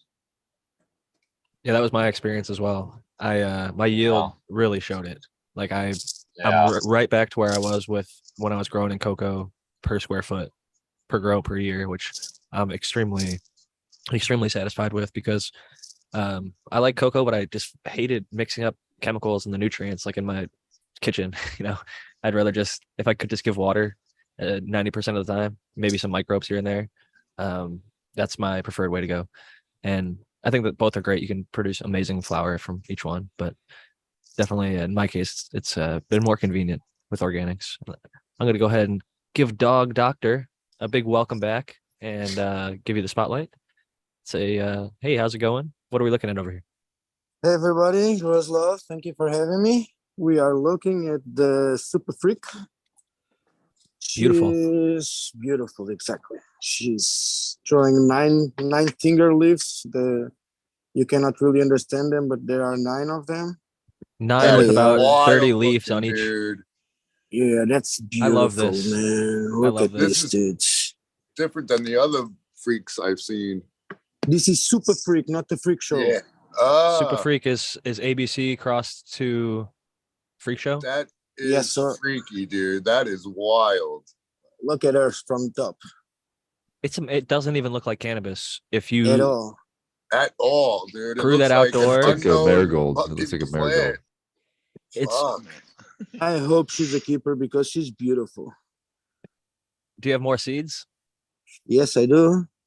Hey, there's the key right there. Even if it's not a keeper, you can keep popping some more. This is Chewbacca. fantastic, though. I've seen some people that grew super freak that didn't have either mutation. Funny enough, No, this one is all mutated. It's from everywhere. She's starting now So to do cool. some branches here. I don't know how long I'm gonna veg her, but I'm gonna transplant her because she's drinking every day now. And I will put a net here, and as soon as this is ready to flip, I will flip it, no hurries. She's gorgeous. I'm in love with this one. And you've in got me here, wanting to pop ABC now. I got some ABC seeds from Full Duplex. nice. In here, Autoflower testers. They're Number looking 8, beautiful, dude. 9, Yeah, this is 10, lush. 11. Big plants, healthy plants. All different. I have no Everybody's idea what having- they are. Pardon?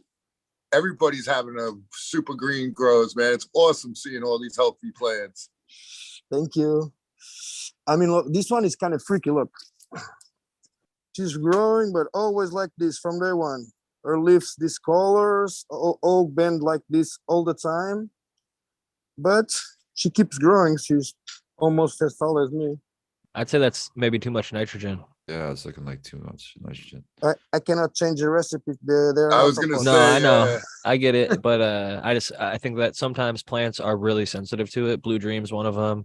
I think maybe that NL5 haze we were looking at earlier is one of them. But hopefully she grows into it and starts using it all. I think it might correct itself. just giving nice think- plain water in that area for a Yeah, little yeah. bit could help it out. What Spray I with can, rainwater. they are in these dudes. And I have the pellets in there. In here, only have CalMag and monocylic. And this is all they're taking. It's the pellets in the soil and the silica from here with the CalMag. And I think- they're day 34. If you just top watered some clean fresh water on the one, it doesn't have to come from the res, I guess. Is the point or thought I was Oh, having. what he's saying is that he's already got it pre-amended in his soil, so you can throw water on it, but it's gonna make I can't- those slow release like dots. Release more. So it's gonna release more if he waters. more. Yeah, Okay. That's why was my I thought. When I think I over fertilize or have a plant that's unhappy because it's too much, I spray it with just water on the leaves so that it can help dilute it. In my mind, anyway, that's what's happening. I don't know if it's actually I get effective, you. but I'm not afraid to spray my plants with water in places and even in flowers sometimes. That a lot of people don't like doing It that. rains, man. I mean, Dude, exactly. Yeah, It yeah. It's not rains. ideal, but plants do make it through, and And if you- early in flower especially. Yeah, I like doing it as soon as light comes on or right before, and then it has the whole hot cycle to dry out. And I knock on wood, depending on your situation, you know, if you're in a real dry climate, I think you're safe to do that. But if you're in a humidity zone, don't do that. But yeah, Fair enough. But it's a good idea. I'm gonna try that on that one actually. What's your humidity like? Are you on the drier side or are you on the more humid side? It looks like I saw some Depends. humidifiers running, so you've got probably somewhere in I- between.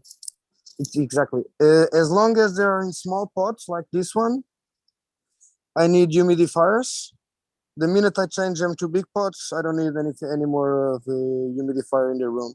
But if I don't have this and I turn it off, this will go down to 40, 45, and I like it to be in 60, 70 at least minimum.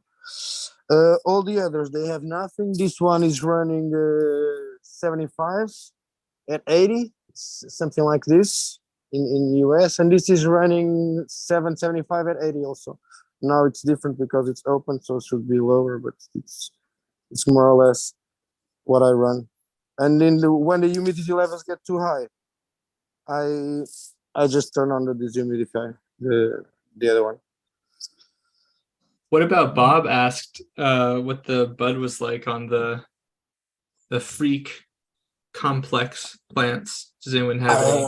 input I have about no that. idea. There's lots of I- crosses. I've smoked the regular freak show, and a lot of the ones that I've come across tend to be more like I would consider uplifting. Some people call it sativa, but there are tons of varieties. Like it could smell like grape gas. It could smell like citrus. Like it's all over the place. So like the morphology is consistent in that it's like freaky looking and crazy, but then The terpenes are the nuts. terpenes are all over the place. It could be literally like anything. And And what's the production like? You know, yield average to wise. good. There's some that are actually heavy yielders, like the I think there's one called Super Freak. That's a Humboldt seed company hunted out, and they sell it through Dark Heart Nursery. It's like a faster finishing It's freak that show. one that's growing here. Is that one? Oh, okay. Oh, so this is a freak type. That's On the exactly right the here? one who's growing. Oh, okay. I thought you were growing. There's another guy, Canatai Seeds, who crossed ABC to Freak Show, and it's also called Super Freak, but No, Super this Freak, is super freak, exactly from Humboldt. SUPA, Super Freak. Sounds sir. appropriate to me then. Interesting. Very cool. Yeah, they found like a early finishing, supposedly. 45 days according to them. Wow. Insanely Wow. fast. I That's- will say, like, if that's- there was any breeder that I would believe it from, it's them, because their pineapple upside down cake finishes really fast and it's amazing. It smells just like they described. I want to welcome in our buddy, long time no see, Cheddar Bob. Yeah, how's it going? Cheddar. How's everyone doing? What's It's up, been a Cheddar while, Reds? yeah. Cheddar, pleasure to meet you. Sorry, I gotta say hi. Who's that? I'm D Grows Booth. Hey, D Grows, how's it going, man? Nice to see you. It's getting better all the time. Less Booth, more Matthew, Bud. Spartan, Dog, Cow, Okie, Good to see you, Jack, Cheddar. Jack, of course, Jack. Ciao. This is the one that I cannot move from here that doesn't flower, buddy. What the fuck do I do with this monster? I Yeah, cut that defoliate the light. hell out of her, trying to stress her to flower, but she did not flower. I'll just I take mean, a I- clone. Take a No, clone. no, I'm and then taking clones, and but I cannot put. I mean, Take I a can clone, change. No, take a clone, chop Uh, her in half, let her veg out a little bit for about a week, and then throw in flower. But I Yeah, now can't. I don't seeing have it, the that's the space. He's plan. got the other autoflowers. Are those other autoflowers in there? Yes, this is all out of flowers. You've got other tents finishing up though and stuff. You got a whole bunch of tents. I'm No, sure you can move I- it. I'm you this can't- one's trying up, not finishing. There just was moved there yesterday. And by Time the for time another that 10. this finish, I don't have space You for can another buy 10, another but- You can squeeze it in that Could one be tent. an enabler over here. That seems to be the only path you can go down is just another 10. It sounds like, yeah. All right, Yeah, so- kind of looks Look like. back there. Let the autos in there finish, and then take that plant and use the whole tent and put it on 12 and 12 and Yeah. flower it Let out. it go crazy. Yeah, Yeah, I think that's the best idea, actually. yeah. She That's will what I fill would up do the now. whole room.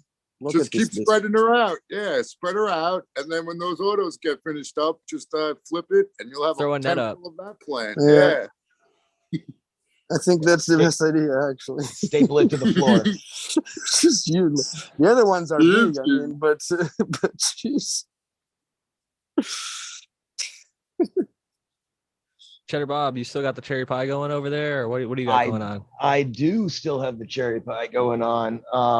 I have, we moved in April. So what are we going on? Like 8 months. I got the room put back together finally. So I don't know if you remember what it looked like before, but I didn't have any of the plastic up or Looks nice anything now. like that. I love Yeah, that. It's it clean. came together. Yeah, it came together pretty well. I used these LED protector strips as like like tracking to hold the plastic in, nice and Nice. fairly tight. So yeah, but plant wise, we are in like day 4 of flower. We got a original Bubba here. Are you holding your Yeah. phone up and down? Yes, I am. There we go. I'm not anymore. It's all right. Looks much better now. Okay. So we have original Bubba here. Tony over at Boneyard sent me this. And he sent me everything, but this is his one hitter quitter. GG4, and then a whole bed of the cherry pie. So we're in day 4 of flower and got things pretty cleaned up under here. Legs are looking good. Yeah, this is just 3 plants and like 2.25 plants. So Looking awesome, Chatter Bob. yeah, I was really, oh, and I got a headband in an earth box here. So Ooh. I was really surprised how these beds rebounded, being all this soil and stuff was in 55-gallon barrels for like 6 months. You can Just re-amend it, water it up, and it comes right back to life. That shit's amazing. I didn't even re-amend it, Jack. I just dumped it back into the beds, watered her up, plugged my blue mats in, threw some plants in, and here we are right here. Off to the So races. it just goes to show like this, like the amazing resilience of nature, you know, like just the dormancy of whatever was in there getting woken up and then just multiplying is The plants it's give cool. it feedback too. The plants, Oh yeah. they feed into it. With the earth box you just panned over, it was a nice, beautiful, silky white. I was talking about how my cheap home grow self is using reusable shopping bags that I cut up and taped down. That looks like maybe you used panda film on the top. No, actually, this came with the earth box. Oh, that's your original shower cap type thing. Yeah. Yep. Where'd you get Yep. that headband, Cheddar? This was also from Tony. Okay. We were talking Yeah, about so- headband the other day, man. Headband's a beautiful Yeah. eye, man. Yeah. Yeah, I haven't smoked actual headband probably since the early Long time. 2000s. Me too. 2004, Yeah. 2005 or so. We used to get like headband, AK-47, champagne, sour diesel. I've got all a that sour stuff headband back I was then. talking about earlier in the show. My buddy grows this sour headband and it's fucking so fire. It's the uglier bud of his batches, but it's always the best smoke. That's awesome. Yeah, I can't wait. So he's like, I got the headband. I was like, geez, I haven't smoked the headband in years. He's like, I'll send it to you. So, and then on the other side of that wall is my bedroom, but it's dark right now. And I have 2 500-watt CMHs in there. And I've got, Tony sent me a butt ton of clones. So I've got like Pacific Northwest dog shit, East Coast sour diesel, Trinity, Triangle, Hollywood Kush, Fire OG, Ghost OG, the white, strawberry. He sent me just like a little library of stuff. Triangle is a tough one to grow, but it's super potent. Man, they all have their little things, and I'm finding it really hard in a small space to keep any sort of library. So It's tough. It's an art. I shout out to anybody who really does it to have a large library and consistently grow them. I mean, decisions must be made, executions must be done. I'm afraid. Yeah. Spartan kicks must happen. Foot cliff. I have a grow question since we got a bunch of growers in here and we're looking at some gardens, and Cheddar Bob's got a nice trimmed up bottom of the canopy right there. Roughly when do you guys like to, if you do, that kind of clean out of the interior part of the plant where there's just a bunch of little shit that's not going to grow out into anything significant, but it's blocking up airflow and it is taking away, I guess, some of the plant's valuable energy. If you do that, Spartan, I've seen that you do that. So at what point do you like to go about doing that? In autos, sorry to interrupt. In autos or in regulars or Photos or whatever? for this conversation. Okay, sorry. Or generally. I am the wrong person to ask. I'm not the person that does everything by a day and a time, because I can tell you what day or time anything is in my room. I would have to actually do some research to find that answer. I just go by looking at the damn plant and seeing. But early flower, I want that done in early flower. I usually do the first cleanup when I'm getting ready to flip it from veg to flower. Well, I'll clean up the bottoms. But I would say by the time the plant's done stretching or before the plant's done bolting, I want to get that second cleanup done. So if you want me to put a day on it, I would say by day 21, I'd want to be done with that. I'm right there on the similar. I like to get it done either during, before the stretch, like 21 or earlier, depending on the plant morphology and how much I've let it get maybe unkempt.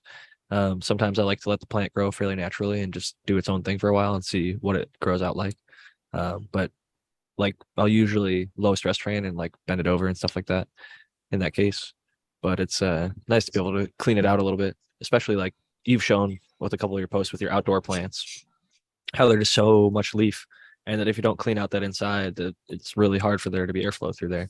So you've got a couple good posts on your page that just demonstrated perfectly how I feel like a clean, healthy plant should look, and I think that will help a lot of people avoid some issues, whether it's mold, whether it's potential intersex traits, because sometimes those tiny little, barely even growing stuff down there on the bottom is where it pops out of, and it's like that stuff that I rip and peel off, and it's not ever going to turn into anything good. So you might as well avoid the potential bad and Yeah.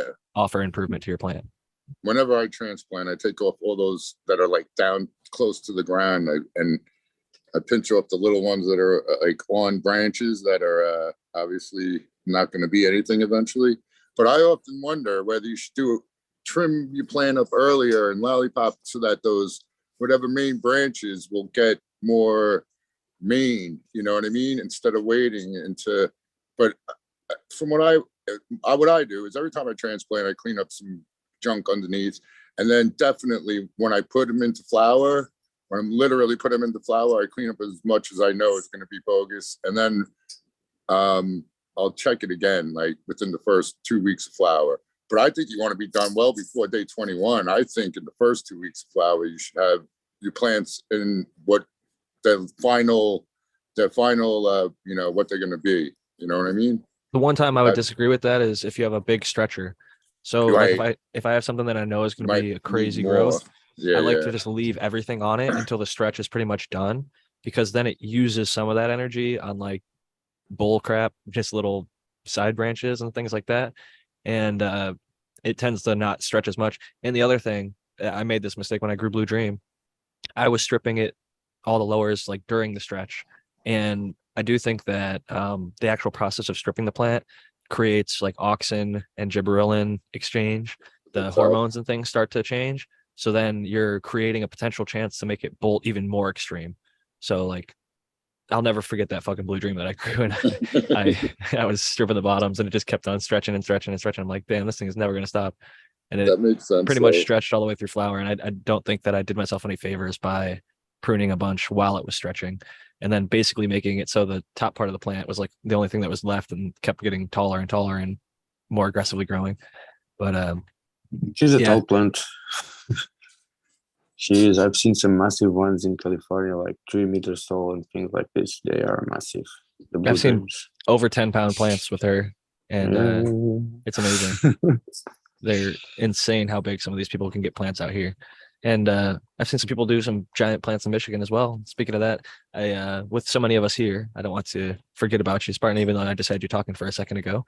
I want to give you a chance to give your final thoughts and shout out before you get running on over to the Michigan Bros Grow Show. Thanks, Jack. Yeah, I'm actually getting ready to grow Blue Dream right now. I've got it in veg. It's in a city picker right now. I just transplanted it about a week ago, so I'm excited to grow that one. So I'm gonna have to flip it early, I guess it sounds like. It's big, buddy. But other than that, it was a great hang. It was an awesome show. I love these shows when we have people come on and be able to show their gardens, because that's kind of what we're all about. That's the genesis of our show anyway. So it's super cool to get on with other growers and be able to spotlight them too. And shout out to chat, always keeping it real and interesting in chat. They had some interesting conversations today, we'll just say.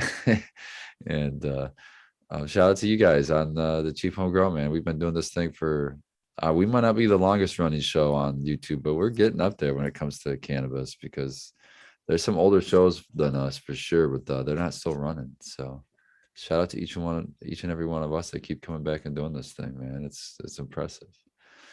Yeah. Other than that, you guys can catch me at the Michigan Bros Grow Show coming up here at 9 o'clock on the Michigan Bros Grow Show channel on YouTube. Which is also another one of the Peace out, longest running Spartan. ones, which is crazy to think, because I was here for the start of both of them, and it felt like we're always going to be like that new show. But as time goes by, drama and stuff, people and life happens.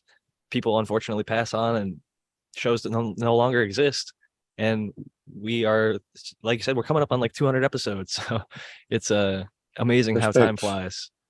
It's crazy when you think back about it. Respect. It seems like forever ago, though. When I think back, my beard was barely here probably when we started. So look at us now.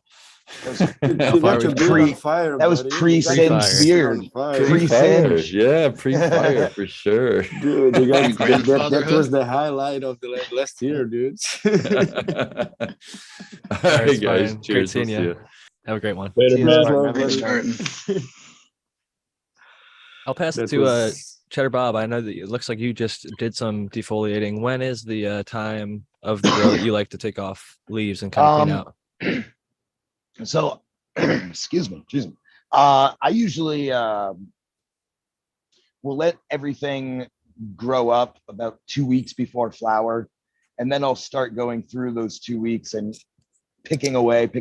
And as things open up, I'll see what secondary branches are going to kind of raise up to the canopy level. If they don't, I'll take those. But usually I might see one or two here and there that I think need to be taken, but I'm pretty much done for taking off branches and getting the shape of my plants. I will go through and take a few leaves here and there around day 21. But besides that, I'm pretty well done now. Within the first week of flower, I generally don't take a whole lot more of anything. You get a lot of it done in the veg, and with your scrog, Yeah. like being such a solid, true kind of scrog, you get so much of it prepared that by the time you flip, you're just doing a little bit of maintenance to make sure that stuff's not on top of each other, and Right. then And let them do their thing. in living soil, I can't really go and strip the plants, defoliate like someone would if they're using synthetics, so because I need that photosynthesis part of the plant to draw up my nutrients and use them and stuff like that. So I have to keep a little bit more leaf on my plants than people using synthetics. Good points there. And how about you, Okie Grower? You just popped back in. We were talking a little bit about like clearing out the plants. When do you like to do some of your like de-leafing or just removal of plants for like airflow reasons? Some of the stuff, like we all kind of find those scrawny little branches that might not make it to turn into any bud. Do you like to go through at any point and remove some of that stuff and clear out the plant a little bit? So yeah, I do like a minor strip when I go to flower, and then I kind of just do it as it needs it. And then I'm coming up close to into stretch now. I'm day 16, so here the next day or two, I'm gonna come through and get all these, all these little wispy branches that aren't gonna be anything. I'll come call all these little ones out, which will clear out a bunch of the stuff underneath here, open up more airflow, and strip a couple of the big ones up top that are shading everything else. And kind of like Cheddar Bob said, I don't do a whole lot all at once. Kind of like do a little here and there. All right, I have a related kind of question. At the end of flower, do you guys take off all the leaves while the plant's still in growing? And at what day or whatever, like 3 days before you harvest, a week? What do you guys think of that maneuver? Like the big leaves, Yeah. or like the actual stuff that's like on the No, buds? no. I mean like the fan leaves, all the bigger leaves that have no resin on them. Like I'm thinking about taking all the leaves off that flower right now. I actually- take. Oh, so go ahead. Go ahead. No, you go. You're the guest. I take all my fan leaves off when I harvest. Okay. So like At with the my time. scrog, I can't harvest the whole plant, right? Because this is the plants are growing up through it. So I branch. So I just cut the branch underneath, and then I take them all. Yeah. So it's easy. I'm not growing huge giant trees, Yeah. And I you say- just dump them into the your bed, right? The leaves? Yep, right back into the bed. Yeah, okay.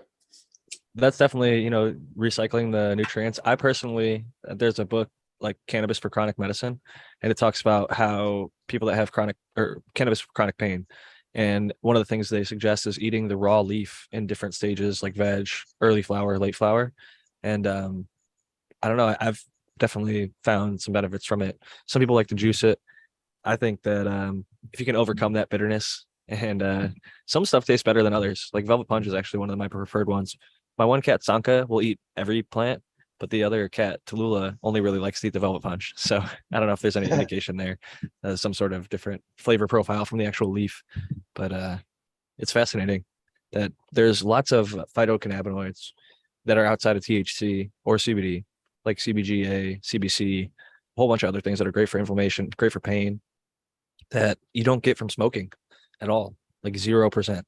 So if you can eat some of the plant, I mean, look at all the old Jamaican Rasta songs. A lot of them talk about how it's like it's a food, and it's also like you can also smoke it. You can also make a tea. There's so many different things. Like if you're just using it to smoke, I think you could be missing out somewhat of the beauty of medicine.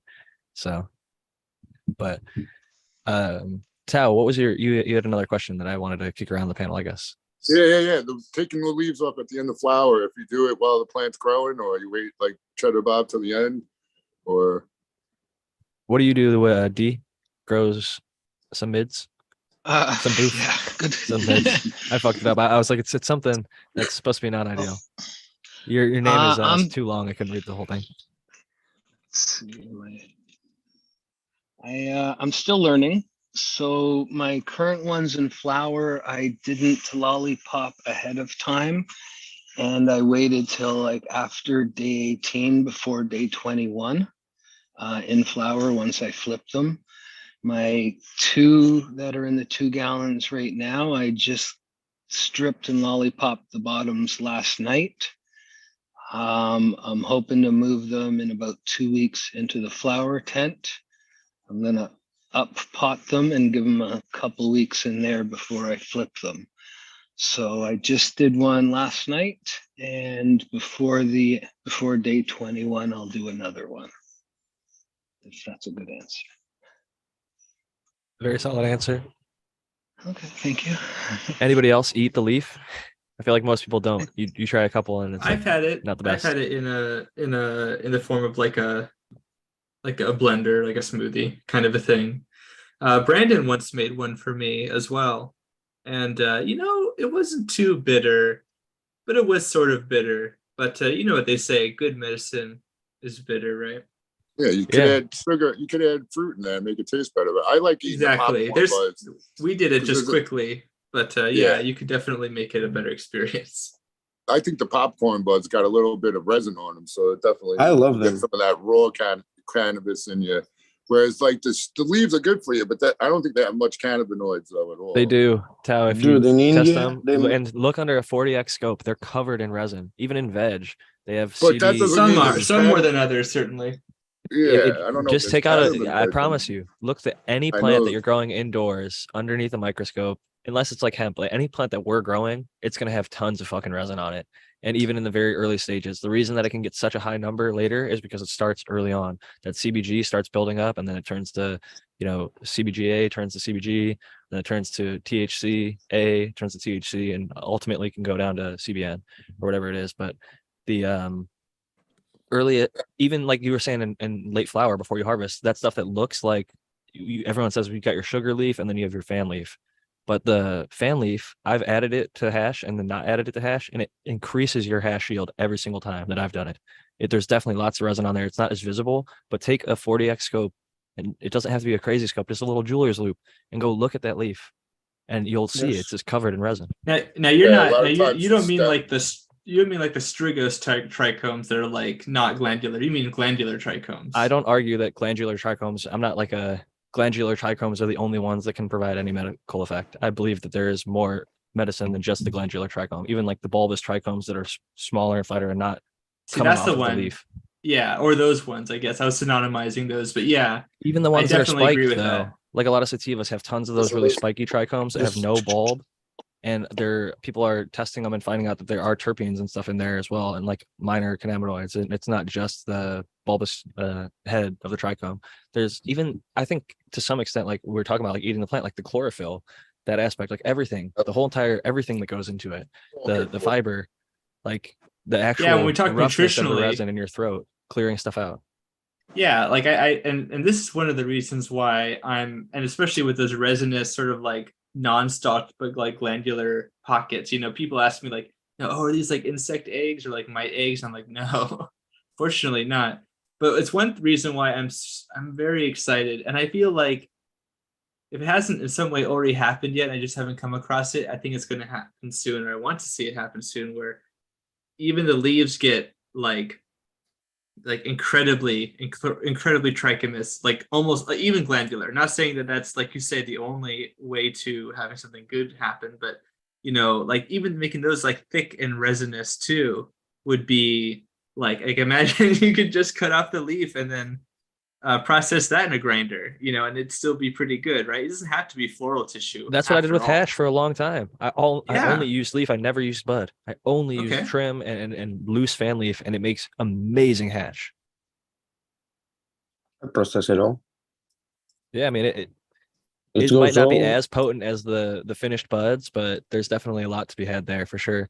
But with that note, it's 5:55 here on the West Coast. We've got a full house here tonight. We had a lot of guests, so I'll kick it over first to one of the ones who joined us later.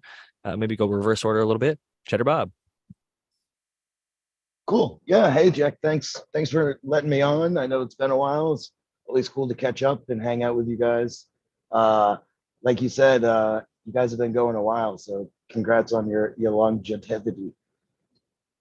But yeah, I'm Cheddar Bob. You can find me on Instagram and YouTube at CheddarBob13. So yeah, it's good to see There's love, everyone. buddy. I got to do a superhero Cal, check Doc, before you go. Matthew. Do you got a superhero on with us tonight? He always does. Boom. Is this Venom? No. Oh, that's Fantastic the Four. Who is Fantastic it? Four. Fantastic Four. Yeah. So are you Stretch Armstrong or You must know that was no. I'm not Stretch who are the four? Armstrong. I'd probably be the Human Torch. He can All shoot right. fire. He can fly. growing fire and shooting fire? Yeah, that's Good right. stuff. So Well, next up, we cool. got Good to D see everyone. grows Have a some great night. boof. Sorry, I messed up your name earlier. It's all good. I'm on YouTube, only here. I show up in people's lives. I throw up some updates of my garden every now and then. Thanks for having me. Matthew Gates, sorry I didn't say hi. Pleasure to meet you when I came up. I saw your black screen and I missed you. My apologies. My pleasure to meet you It's too. no And problem. Dog Doctor. I appreciate it. Thank you. We're very happy to have you, and thank you so much for joining us. And definitely check him out on YouTube. Thank you, Jack. Next up, we got the Dog Doctor. Thank you, everybody. It's always a pleasure and an honor to join you guys. It's always great talk, and it's really, really, really humbled. Thank you. Thank you, chat. You guys are always hilarious, and they're always good questions and everything. I am Dog Doctor. You can find me on Instagram or in Grow Diaries as Dog Doctor Official. Thank you, Jack. Thank you, chat. Thank you, everybody on panel. Always love to you all. Keep growing. Have a good one. And now we've got Okie Grower. Well, thanks for having me on, guys. You can just find me on Instagram, see me on here every once in a while. Catch me on the Grow show sometimes. Just cheap home grower. Thanks for having me on. Great to have you. And shout out to the First Future love, Cannabis Project and the Grow Show. They're doing great stuff over there, highlighting the community and putting out good information. So shout out to the Future Cannabis Project and the FCPO too. Matthew does a lot of great work over there as well. And that is it for our guests this evening. So I'll pass it first to Noah the Grower. Yeah, had a good time checking out everybody's garden. I love doing that. I was actually going to show off mine, but I'm like, you know what? I can show it off anytime. I'm going to let all these guys do it. And I'll go live in my room next week. And yeah, I had another granddaughter, so I was busy this last weekend, but it was nice to be back on, and I'll see everybody next week. We're really happy for you there again. Congratulations, Noah, on that. Congratulations. And we very much look Congratulations, forward buddy.